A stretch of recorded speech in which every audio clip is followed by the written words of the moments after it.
Book 2. The Great Gathering of Armies.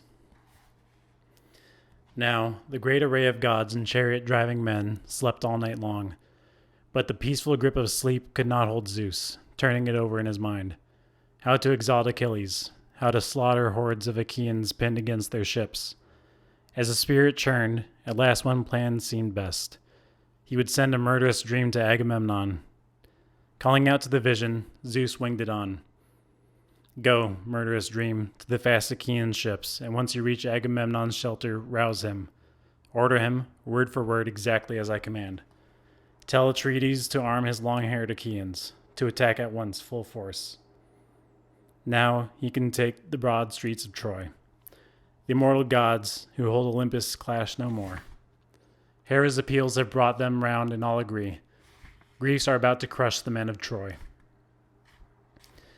At that command, the dream went winging off, and passing quickly along the fast trim ships, made for the king, and found him soon, sound asleep in his tent, with refreshing God-sent slumber drifted round him.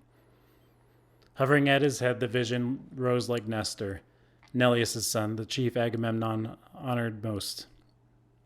Inspired with Nestor's voice and sent by Zeus, the dream cried out, "Still asleep, Agamemnon, the son of Atreus, that skilled breaker of horses? How can you sleep all night, a man weighed down with duties? Your army is turning over their lives to your command.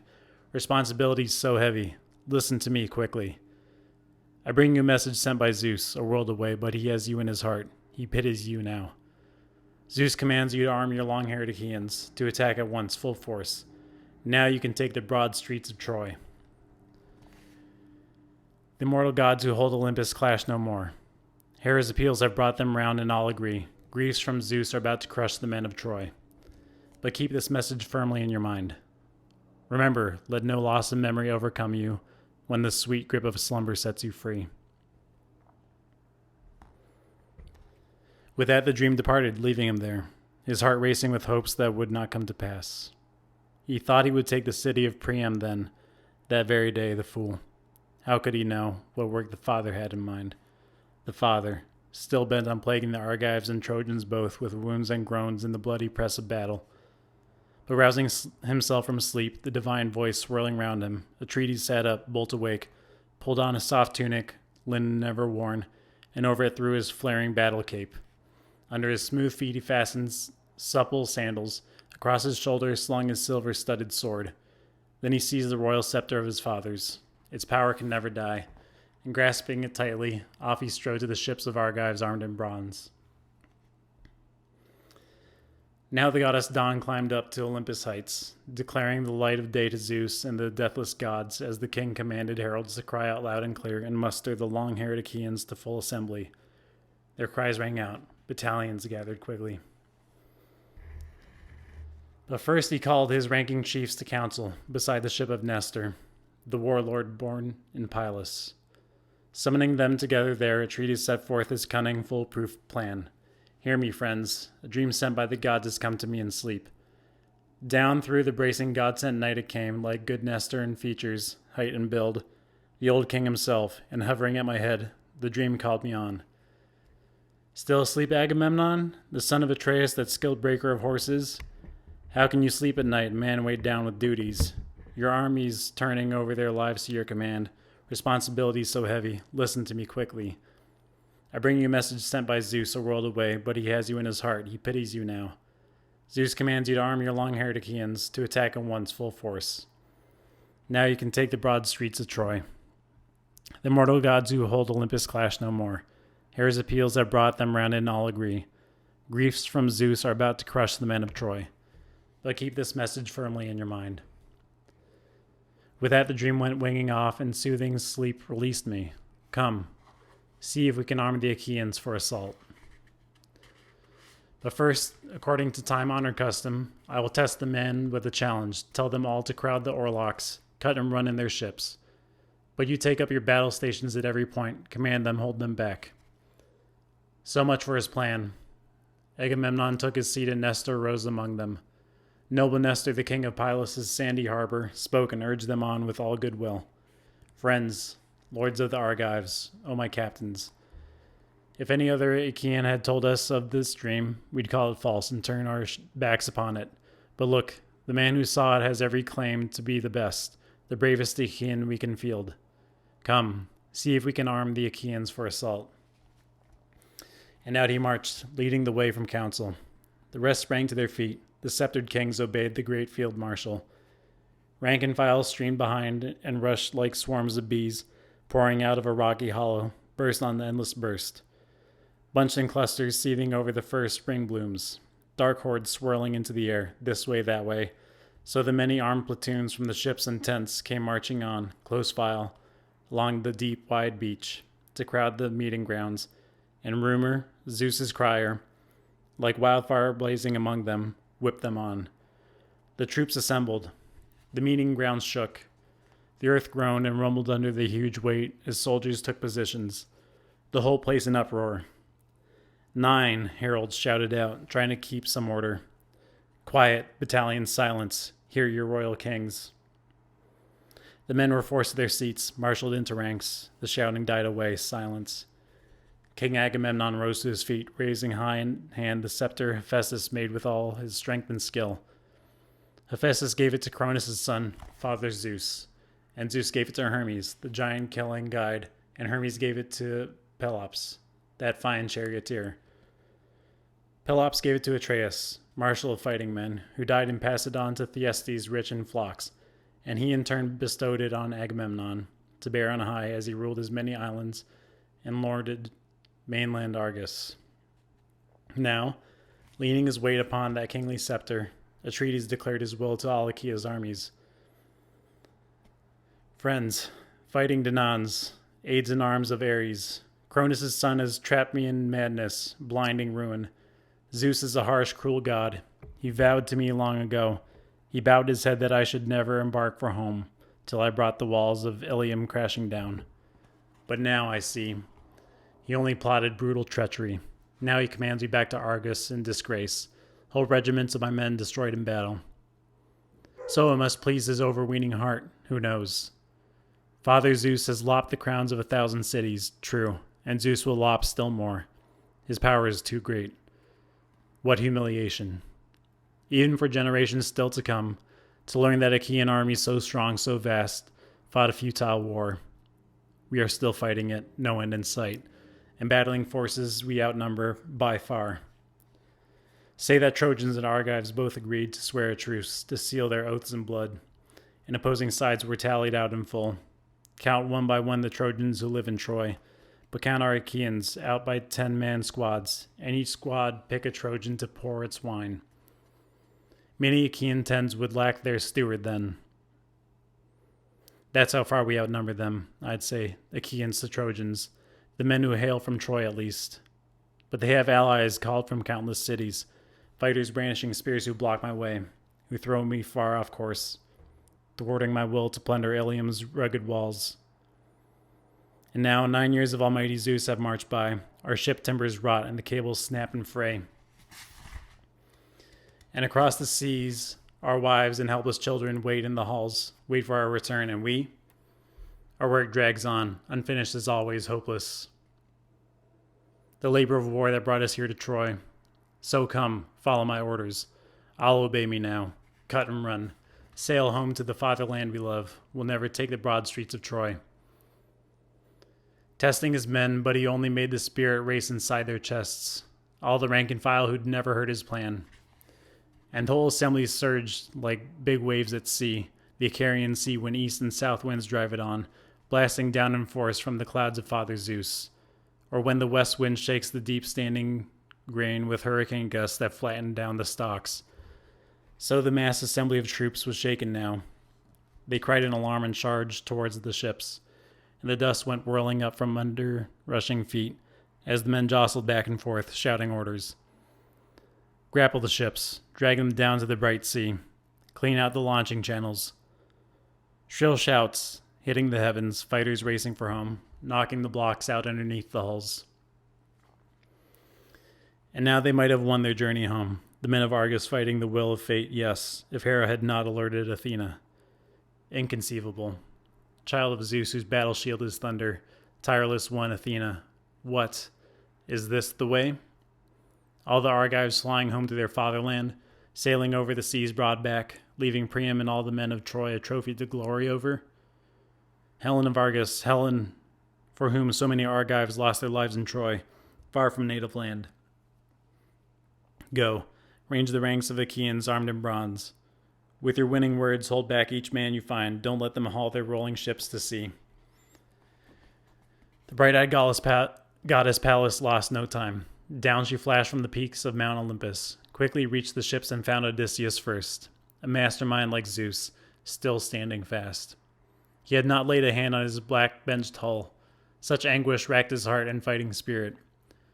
Now close beside him the bright-eyed goddess stood and urged him on. Royal son of Laertes, Odysseus, great tactician, what, is this the way? All you Argives flying home to your fatherland, tumbling into your oar-swept ships, leaving Priam and all the men of Troy a trophy to glory over, Helen of Argos, Helen for whom so many Argives lost their lives in Troy, far from native land. No, don't give up now. Range the Achaean ranks. With your winning words, hold back each man you find. Don't let them haul their rolling ships to sea. He knew the goddess's voice. He went on the run, flinging off his cape as Eurybates picked it up, the herald of Ithaca always at his side. Coming face to face with Atrides Agamemnon, he relieved him of his father's royal scepter. Its power can never die. And grasping it tightly, off he strode to the ships of Argives armed in bronze. Whenever Odysseus met some man of rank, a king, he'd halt and hold him back with winning words. My friend, it's wrong to threaten you like a coward, but you stand fast. You keep your men in check. It's too soon to see Agamemnon's purpose clearly. Now he's only testing us. Soon he'll bear down hard. Didn't we all hear his plan in secret council? God forbid his anger destroy the army he commands. The rage of kings is strong. They're nursed by the gods. Their honor comes from Zeus. They're dear to Zeus, the god who rules the world. When he caught some common soldier shouting out, he beat him with a scepter. Dress him down. You fool, sit still. Obey the commands of others, your superiors. You deserter, rank coward. You count for nothing, neither in war nor council. How can all Achaeans be masters here in Troy? Too many kings can ruin an army, mob rule. Let there be one commander, one master only, endowed by the son of crooked-minded Cronus, with kingly scepter and royal rights of custom, whatever one man needs to lead his people well. So he ranged the ranks, commanding men to order, and back again they surged from ships and shelters, back to the meeting grounds with a deep pounding din, thundering out as battle lines of breakers crash and drag along some endless beach, and the rough sea roars. The armies took their seats, marshaled into ranks, but one man, Thersites, still railed on, non-stop. His head was full of obscenities, teeming with rant, all for no good reason. Insubordinate, baiting the kings. Anything to provoke some laughter from the troops. Here was the ugliest man who ever came to Troy. Bandy-legged he was, with one foot clubbed, both shoulders humped together, curving over his caved-in chest, and bobbing above them, his skull warped to a point, sprouting clumps of scraggly woolly hair. Achilles despised him most. Odysseus, too. He was always abusing both chiefs, but now he went for majestic Agamemnon hollering out, taunting the king with strings of cutting insults. The Achaeans were furious with him, deeply offended, but he kept shouting at Agamemnon, spewing his abuse. Still moaning and groaning, mighty Atrides, why now? Why are you panting after now? Your shelter's packed with a lion's share of bronze, plenty of women too, crowding your lodges. Best of the lot, the beauties we handed you first, whenever we take some stronghold, or still more gold you're wanting? More ransom a son of the stallion-breaking Trojans might just fetch from Troy? Though I or another hero drags him back in chains, or young woman is it? To spread and couple, to bed down for yourself apart from all the troops? How shameful for you, the high and mighty commander, to lead the sons of Achaea into bloody slaughter. Sons? No, my soft friends, wretched excuses. Women, not men of Achaea. Home we go in our ships. Abandon him here in Troy to wallow in all his prizes. He'll see if the likes of us have propped him up or not. Look, now it's Achilles. A greater man he disgraces, seizes and keeps his prize, tears her away himself. But no gall on Achilles. Achilles lets it go. If not, Atreides, that outrage would have been your last. So Thersites taunted the famous field marshal, but Odysseus stepped in quickly, faced him down with the dark lance and threats to break his nerve. What a flood of abuse, Thersites, even for you, fluent and flowing as you are. Keep quiet. Who are you to wrangle with kings, you alone? No one, I say, no one alive less soldierly than you. None in the ranks that came to Troy with Agamemnon. So stop your babbling, mouthing the names of kings, flinging indecencies in their teeth, your eyes peeled for a chance to cut and run for home. We can have no idea, no clear idea at all, how the long campaign will end, whether Achaea's sons will make it home unharmed or slink back in disgrace. But there you sit, hurling abuse at the son of Atreus, Agamemnon, marshal of armies, simply because our fighters give Atreides the lion's share of all our plunder. You and your ranting slander, you're the outrage.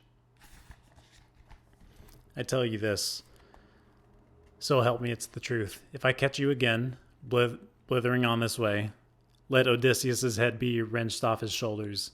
Never again call me the father of Telemachus if I don't grab you, strip the clothing off you, cloak, tunic, and rags that wrap your private parts, and whip you howling naked back to the fast ships, out of the army's muster, whip you like a cur.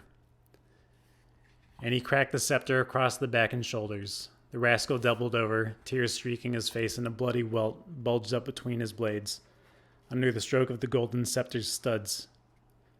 He squatted low, cringing, stunned with pain, blinking like some idiot, rubbing his tears off dumbly with a fist.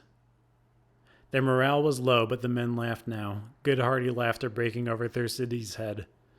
Glancing at neighbors, they would shout, "A terrific stroke, 1,000 terrific strokes he's carried off, Odysseus, taking the lead in tactics, mapping battle plans. But here's the best thing yet he's done for the men. He's put a stop to this babbling, foul-mouthed fool. Never again, I'd say, with our gallant comrade, risk his skin to attack the kings with insults." So the soldiers bantered, but not Odysseus. The raider of cities stood there, scepter in hand, and close beside him the great gray-eyed Athena rose like a herald, ordering men to silence. All, from the first to lowest ranks of Achaea's troops, should hear his words and mark his counsel well. For the good of all he urged them, Agamemnon, now, my king, the Achaeans are bent on making you a disgrace in the eyes of every man alive. Yes, they failed to fulfill their promise sworn that day they sailed here from the stallion land of Argus. That not until you had raised the rugged walls of Troy would they sail home again. But look at them now, like green defenseless boys or widowed women, whimpering to each other, wailing to journey back. True, they've labored long, they're desperate for home. Any fighter, cut off from his wife for 1 month, would chafe at the benches moaning in his ship, pinned down by gales and heavy raging seas. A month, but look at us. This is the 9th year come round, the 9th we've hung on here. Who could blame the Achaeans for chafing, bridling beside the beaked ships? But still, what a humiliation it would be to hold out so long, then sail home empty-handed. Courage, my friends, hold out a little longer, till we see if Calchas divined the truth or not. We all recall that moment. Who could forget it? We were all witnesses then. All, at least, the deadly spirits have not dragged away. Why, it seems like only yesterday or the day before when our vast armada gathered, moored at Aulis, freighted with slaughter bound for Priam's Troy. We were all busy then, milling round a spring and offering victims up on the holy altars, full sacrifice of the gods to guarantee success, under a spreading plane tree, where the water splashed, glittering in the sun, when a great omen appeared. A snake, and his back streaked red with blood, a thing of terror. Olympian Zeus himself had launched him into the clean light of day. He slid from under the altar, glided up the tree, and there the brood of a sparrow, helpless young ones, teetered high on the topmost branch tips, cowering under the leaves there. 8, they were all told, and the mother made the 9th. She'd bored them all. Chirping to break the heart out, the snake gulped them down, and the mother cried out for her babies, fluttering over him. He coiled, struck, fanging her wing, a high, thin shriek. But once he'd swallowed down the sparrow with her brood, the son of crooked Cronos, who sent the serpent forth, turned him into his sign, a monument clear to see. Zeus struck him to stone, and we stood by, amazed that such a marvel came to light. So then, when those terrible, monstrous omens burst in on the victims we were offering to the gods, Calchas swiftly revealed the will of Zeus. Why struck dumb now, my long-haired Achaeans? Zeus, who rules the world, has shown us an awesome sign, an event long in the future, late to come to birth, but the fame of that great work will never die. As the snake devoured the sparrow with her brood, ate, and the mother made the ninth, she'd borne them all. So we will fight in Troy that many years, and then in the 10th, we'll take her broad streets. So that day the prophet revealed the future, and now look, by God, it all comes to pass.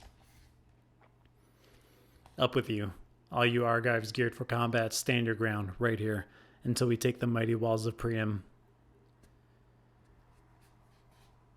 He fired them so, the armies roared, and the ships resounded round them, shattering echoes ringing from their shouts, as Argives cried assent to King Odysseus' words. And Nestor, the noble horseman, spurred them more. What disgrace, look at you, carrying on in the army's muster just like boys, fools. Not a thought in your heads for works of battle. What becomes of them now, the pacts and oaths we swore? Into the flames with counsels all the plans of men, the vows sealed with a strong unmixed wine, the firm clasp of the right hand we trusted. We battle on in words as always, mere words, and what's the cure? We cannot find a thing, no matter how many years we wrangle here. Agamemnon, never swerve. Hold to your first plan of action. Lead your armies headlong into war.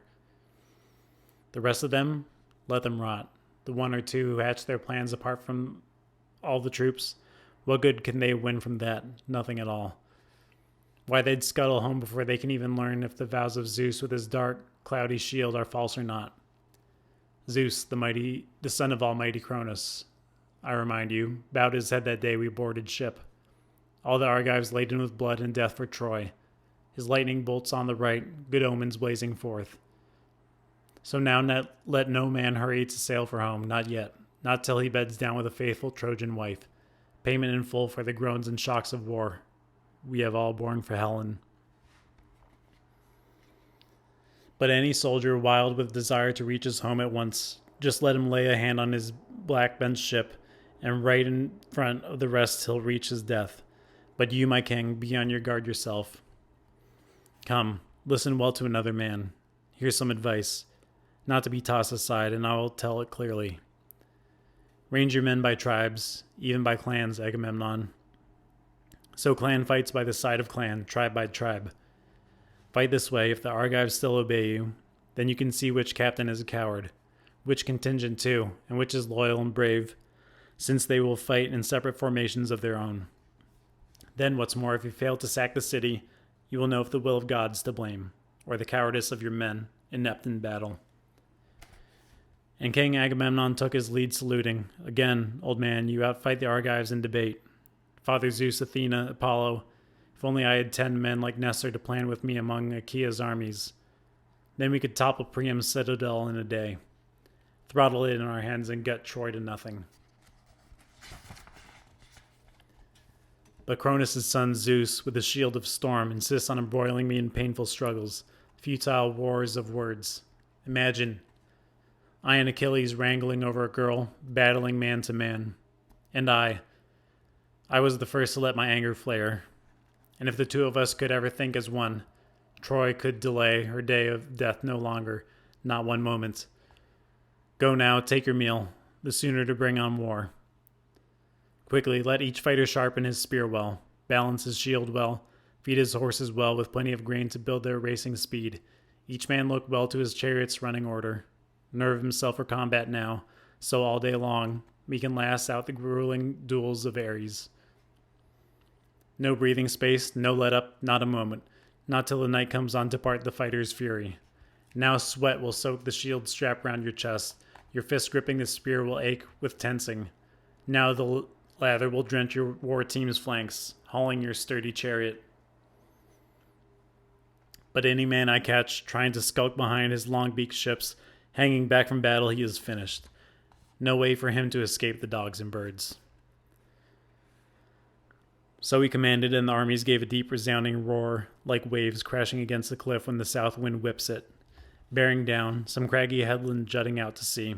The waves will never leave it in peace, thrashed by gales that hit from every quarter, breakers left and right.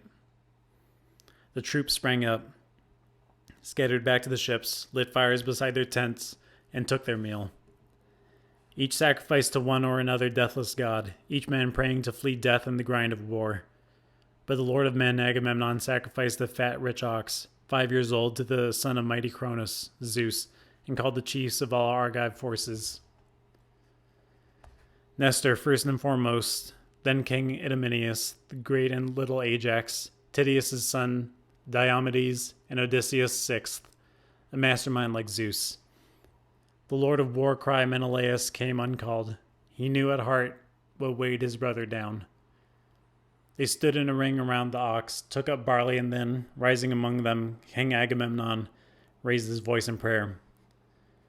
Zeus, Zeus, God of greatness, God of glory, Lord God of the dark clouds who lives in the bright sky, don't let the sun go down or the night descend on us, not till I hurl the smoke-black halls of Priam headlong, torch his gates to blazing rubble, rip the tunic of Hector and slash his heroic chest to ribbons with my bronze, and a ruck of comrades around him, groveling face down, gnaw their own earth. And so Agamemnon prayed, but the son of Cronus would not bring his prayer to pass, not yet. The father accepted the sacrifices true, but doubled the weight of thankless, ruthless war. Once the men had prayed and flung the barley, first they lifted back the heads of the victims, slit their throats, skinned them and carved away the meat from the thigh bones and wrapped them in fat, a double fold sliced clean and topped with strips of flesh. They burned these on a cleft stick, peeled and dry, spitted the vitals, held them over Hephaestus' flames, and once they'd charred the thighs and tasted the organs, they cut the rest into pieces, pierced them with spits, roasted them to a turn, and pulled them off the fire. The work done, the feast laid out, they ate well, and no man's hunger lacked a share of the banquet. When they had put aside desire for food and drink, Nestor the noble old horseman spoke out first. Martial Atreides, lord of men, Agamemnon, no more trading speeches now, no more delay, putting off the work the god puts in our hands. Come, let the heralds cry out to all contingents. Full battle armor, muster the men along the ships. Now down we go, united, review them as we pass. Down through the vast encampment of Achaea, the faster to rouse the slashing god of war. Agamemnon, the lord of men, did not resist. He commanded heralds to cry out loud and clear, and summoned the long-haired Achaean troops to battle. Their cries rang out. The battalions gathered quickly. The warlords dear to the gods in flanking Agamemnon strode on ahead, marshalling men-at-arms in files, and down their ranks the fiery-eyed Athena bore her awesome shield of storm, ageless, deathless, 100 golden tassels, all of them braided tight and each worth 100 oxen, flowed along the front. Her shield of lightning dazzling, swirling round her, headlong on Athena swept through the Argives' armies, driving soldiers harder, lashing the fighting fury in each Achaean's heart. No stopping them now, mad for war and struggle. Now, suddenly, battle thrilled them more than the journey home, than sailing hollow ships to their dear native land. As ravening fire rips through big stands of timber, high on a mountain ridge and the blaze fires miles away, so from the marching troops the blaze of bronze armor, splendid and superhuman, flared across the earth, flashing into the air to hit the skies. Armies gathering now, as the huge flocks on flocks of winging birds, geese or cranes, or swans with their long, lancing necks, circling Asian marshes round the Caesar outflow, wheeling in all directions, glorying in their wings, keep on landing, advancing, wave on shrieking wave, and the tidal flats resound. So tribe on tribe, pouring out of the ships and shelters, marched across the Scamander plain, and the earth shook. Tremendous thunder from under trampling men and horses, drawing into position down the Scamander meadow flats, breaking into flower, men by the thousands, numberless as the leaves and spears that flower forth in spring. The armies massing, crowding thick and fast as the swarms of flies seething over the shepherd's stalls in the first spring days when the buckets flood with milk. So many long-haired Achaeans swarmed across the plain to confront the Trojans, fired to smash their lines. The armies grouping now, as seasoned goatherds split their wide-ranging flocks into packs with ease when herds have mixed together down the pasture. So the captains formed their tight platoons, detaching right and left, moving up for action, and there in the midst strode powerful Agamemnon, eyes and head like Zeus who loves the lightning, great in the girth like Ares, god of battles, broad through the chest like Sea Lord Poseidon. Like a bull rising head and shoulders over the herds, a royal bull rearing over his flocks of driven cattle, so imposing was Atreus' son. So Zeus made him that day, towering over fighters, looming over armies. Sing to me now, you muses who hold the halls of Olympus. You are goddesses, you are everywhere, you know all things. All we hear is the distant ring of glory, we know nothing. Who were the captains of Achaea? Who were the kings? The massive troops I could never tally, never name, not even if I had 10 tongues and 10 mouths, a tireless voice and the heart inside me bronze. Never unless you, muses of Olympus, daughters of Zeus, whose shield is rolling thunder, sing. Sing in memory all who gathered under Troy. Now I can only tell the lords of the ships in all their numbers. First came the Boeotian units led by Elatus and Peneleus, Arcesilaus and Prothenor and Clonius shared command of the armed men who lived in Hyria, rocky Aulis. Sconus, Scolus, and Edionus spurred with hills, Thespia and Graea, the dancing rings of Mysilesis, men who lived round Harma, Elysion and Erythrae, and those who settled Elion, Hyli and Petion, Ocalia, Medion's fortress walled and strong. Cope, Utrasis, and Thisbe thronged with doves, fighters from Coronea, Heliartus deep in meadows, and the men who held Plataea and lived in Glesis, men who held the rough-hewn gates of lower Thebes. And Kestis, the holy, Poseidon's sun-filled grove, men from the town of Arne green with vineyards, Mydia, and sacred Nisa. Anthedon on the marches. 50 ships came freighted with these contingents, 120 young Boeotians manning each. The men who lived in Aspledon, Archimenes of the Minions, fighters led by Ascalaphus and Nealminus, sons of Ares, whom Astyoche bore an actor son of Asius's halls, when the shy young girl, climbing into the upper rooms, made love with the god of war in secret, shared his strength. In her 2 sons' command sailed 30 long curved ships.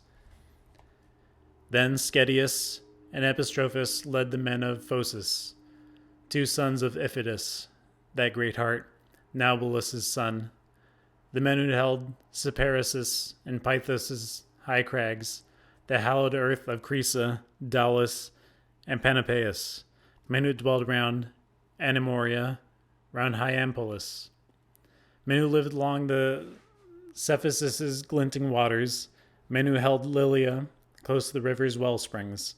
Laden with all their ranks came 40 long black ships, and Phocian captains ranged them column by column, manning stations along the Boeotians' left flank. Next, the Locrians, led by racing Ajax, son of Oileus. Little Ajax, a far cry from the size of Telamonian Ajax. A smaller man, but trim in his skin-tight linen corselet, he outthrew all Hellenes, all Achaeans with his spear. He led the men who lived in Opois, Sinus, Calliaris, Bessa, and Scarphi, the delightful town of Auge, Tarphi, and Thronian down the Boagrius River. In Oilean Ajax's charge came 40 long black ships, Locrians living across the straits from sacrosanct Euboea. And the men who held Euboea, Abantes breathing fury, Chalcis and Eretria, Histiaea, covered with vineyards, Cerinthus along the shore, and Dion's hilltop streets, the men who held Charistus, and men who settled Styra. Elephenor, comrade of Ares, led the whole contingent.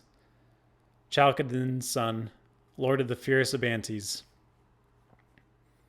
The sprinting Abantes followed hard at his heels, their forelocks cropped, hair grown long at the back, troops nerved to lunge with their tough ashen spears and slash the enemy's breastplates round their chests. In Elephenor's command sailed 40 long black ships. Next, the men who held the strong-built city of Athens, realm of high-hearted Erechtheus. Zeus's daughter Athena tended him once, the grain-giving fields had borne him, long ago, and then she settled the king in Athens, in her own rich shrine, where sons of Athens worshipped him with bulls and goats as the years wheel round in season. Athenians all, and Peteus' son Menestheus led them on, and no one born on the earth could match that man in arraying teams of horse and shielded fighters. Nestor his only rival, thanks to Nestor's age. And in his command sailed 50 long black ships. Out of Salamis, great Telamonian Ajax led 12 ships, drawn up where Athenian forces formed their line of battle. The men of Argos and Tyrans with their tremendous walls, and Hermione and Asine commanding the deep wide gulf, Trajan, Aene, and Epidaurus, green with vines, and Achaea's warrior sons who held Aegina and Masses. Diomedes, lord of the war cry, led their crack contingents, flanked by Sthylenius, far-famed Capaneus' favorite son. Third in the vanguard marched Euryalus, strong as God, the king of Mecestes' son of Talus. But over them all, with cries to martial men, Diomedes led the whole force, and his Argives sailed in 80 long black ships. Next, the men who held Mycenae's huge walled citadel, Corinth in all her wealth and sturdy, strong Cleonae, men of Orneae, lovely Erythrea and Sicyon, Adrastus' domain before he ruled Mycenae, men of Hyperesia, Gonessa, perched on hills, men who held Pelon, and those who circled Aegeon, men of the coastal strip, and Helice's broad headland. They came in 100 ships, and Agamemnon led them on, Atreus' royal son, and marching in his companies came the most and bravest fighting men by far. And there in the midst, armed in gleaming bronze, in all his glory, he towered high over all his fighters. He was the greatest warlord. He led by far the largest army. Next, those who held Lacedaemon's hollows deep with gorges, Pharis, Sparta, and Messe, crowded haunt of the wild doves, men who lived in Brisea, and Auge's gracious country, men who held Amyclae, Helos, the seaboard fortress, men who settled Las, and lived near Otylis. Agamemnon's brother, Menelaus, lord of the war cry, led their 60 ships, armed them apart, down shore, and amidst their ranks he marched, ablaze with valor, priming men for attack. And his own heart blazed the most to avenge the groans and shocks of war they'd borne for Helen. Next, the men who lived in Pylos and handsome Arene, Thryon, the Alpheus ford, and finely masoned Api, men who lived in Cyparissus and Amphigeneia, Pteleos, Helos, and Dorian, where the Muses met, the Thracian Thamyris, stopped the minstrel's song. From Achalia he came, from Achalia's king Eurytus, boasting to high heaven that he could outsing the very Muses, the daughters of Zeus, whose shield resounds with thunder. They were enraged. They maimed him. They ripped away his voice, the rousing immortal wonder of his song, and wiped all arts of harping from his mind. Nestor the noble old horseman led those troops, and 90 sweeping ships lined up along the shore. And those who held Arcadia under Selene's peak, near Epidus' ancient tomb, where men fight hand to hand, men who lived in Phaeatus, and Orchomenus, rife with sheep, Stratia, Ripa, and Encipe, whipped by the sudden winds, men who settled Tegea, Mantinea's inviting country, men who held Stymphalus, men who ruled Parrhasia, the son of Ancaeus led them, powerful Agapener with 60 ships in all, and aboard each vessel crowded full Arcadian companies skilled in war. Agamemnon himself, the lord of men, had given them those well-bent ships to plow the wine-dark sea, since works of the sea meant nothing to those landsmen. Then the men who lived in Buprasian, brilliant Elis, all the realm as far as Hermini and Mercenus, frontier towns, and Olenian rock and Elysian bound within their borders. 4 warlords led their ranks, 10 ship flotillas each, and filling the decks came bands of Epian fighters, 2 companies under Thalpius and Amphimachus, sons of the line of Actor, one of Eurytus, one of Cletus. Strong Diores, the son of Merinceus, led the 3rd, and the princely Polyxenus led the 4th, the son of King Agasthenes, Augeas' noble stock. Then ocean men from Dulichion and the Holy Islands, the Echinides, rising over the sea across from Elis. Meges, a match for Ares, led their troops to war. A son of the rider Phyleus, dear to Zeus, who once, enraged at his father, fled and settled Dulichion. In his son's command sailed 40 long black ships. Next, Odysseus led his Cephallenian companies, gallant-hearted fighters, the island men of Ithaca, of Mount Neriton's leafy ridges shimmering in the wind, and men who lived in Crocilia and rugged Aegyptus, men who held Zacynthus, and men who dwelled near Samos, and mainland men who grazed their flocks across the channel. That mastermind like Zeus, Odysseus led those fighters on. In his command sailed 12 ships, prows flashing crimson. And Thoas, son of Dramion, led Aetolia's units, soldiers who lived in Pleuron, Pylone, and Olenus, Chalcis along the shore, and Caledon's rocky heights, where the sons of well-born Oeneus were no more, and the king himself was dead, and Meleager with his golden hair was gone. So the rule of all Aetolian men had passed to Thoas. In Thoas' company sailed 40 long black ships. And the great spearman Idomeneus led his Cretans, the men who held Knossos and Gorton ringed in walls, Lictos, Miletus, Lycastus' bright chalk bluffs, Phaestus and Rhytion, cities of joy to live in, the men who peopled Crete, 100 cities strong. The renowned spearman Idomeneus led them all in force, with Meriones, who butchered men like the god of war himself. In their command sailed 80 long black ships. And Heracles' son, Tlepolemus, tall and staunch, led 9 ships of the proud Rhodians out of Rhodes. The men who lived on Rhodes in 3 island divisions, Lindos and Ialysus and Camarus' white escarpment.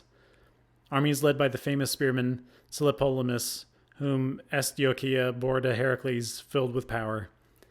He swept her up with Ephyra from the Selleis River, after he'd ravaged many towns of brave young warlords bred by the gods. But soon as his son Tlepolemus came to age in Heracles' well-built palace walls, the youngster abruptly killed his father's uncle.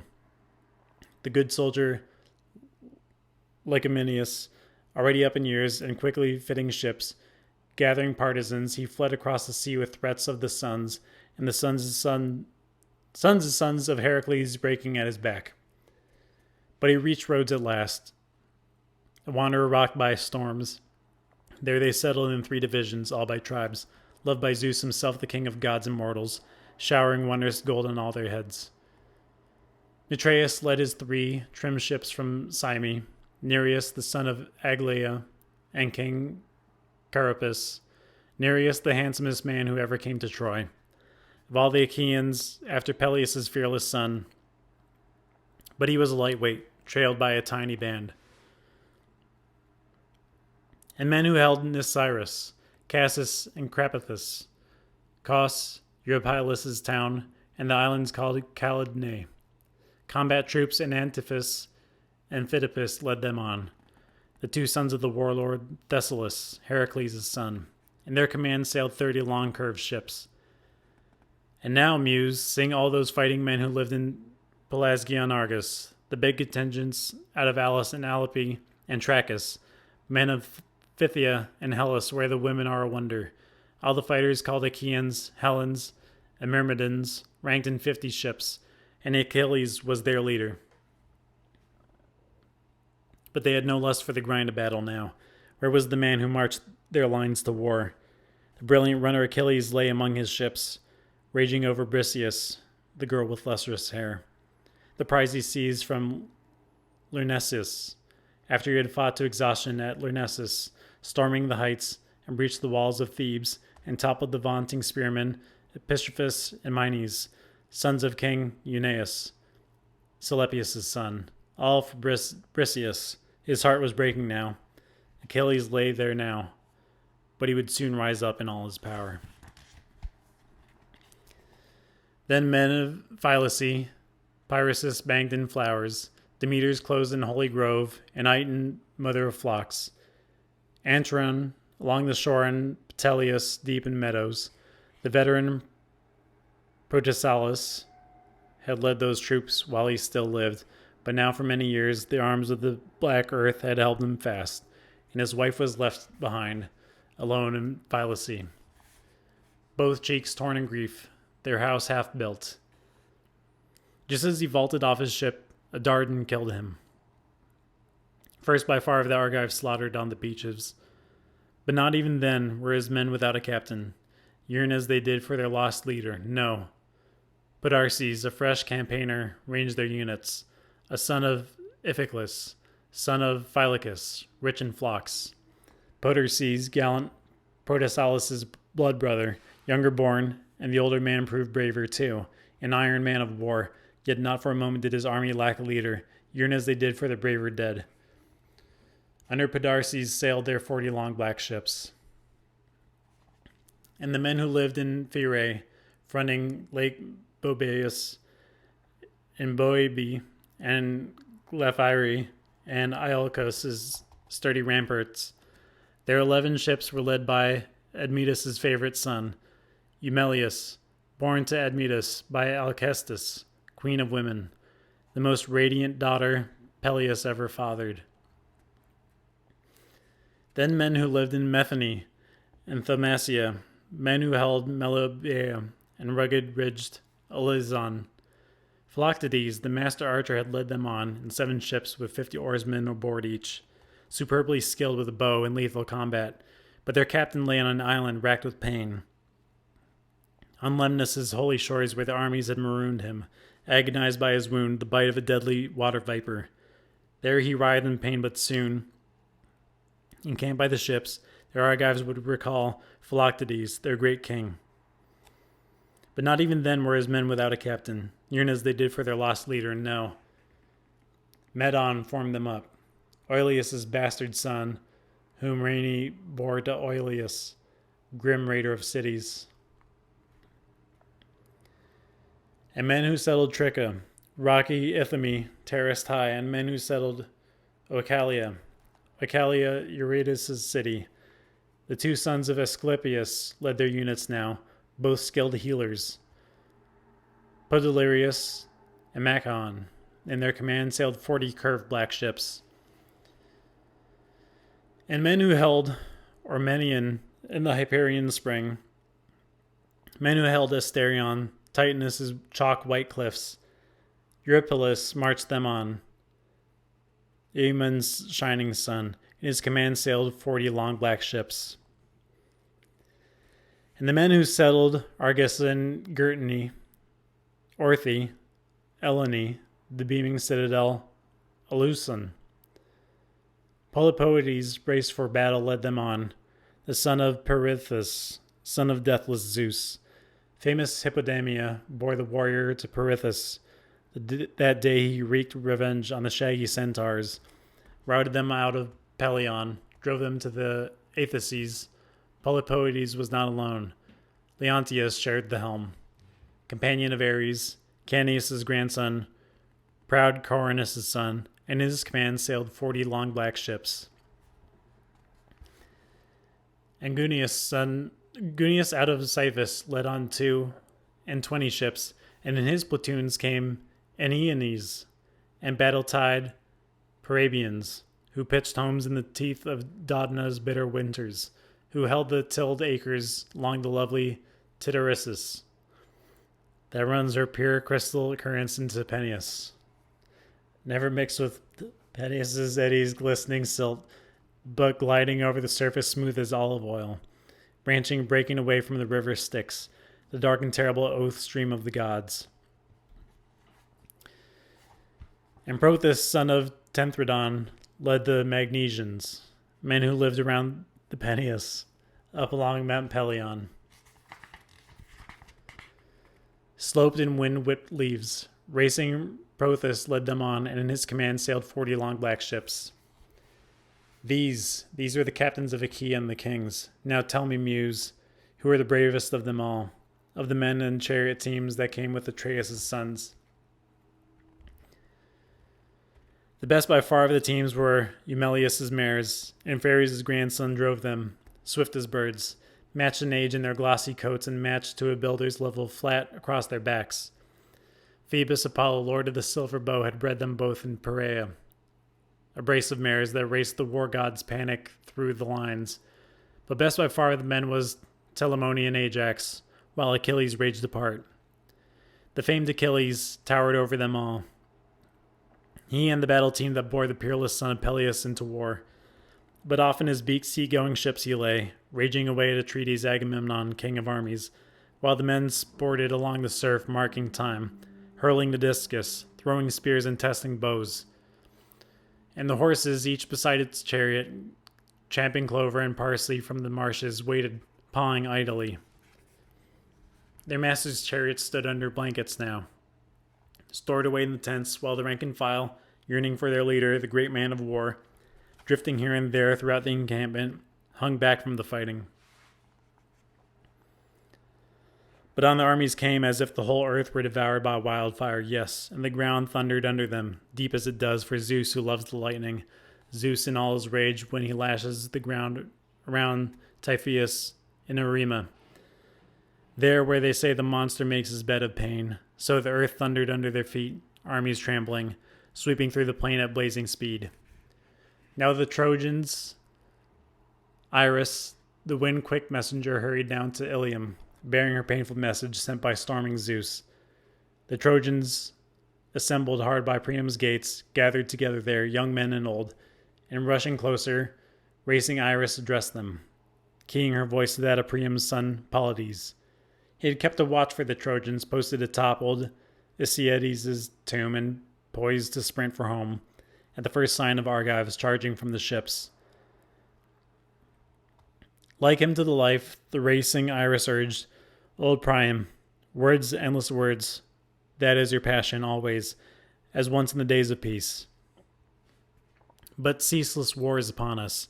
Time and again I've gone to battle, fought with men, but I've never seen an army great as this. Too much, like piling leaves or sand, on and on they come, advancing across the plain to fight before our gates.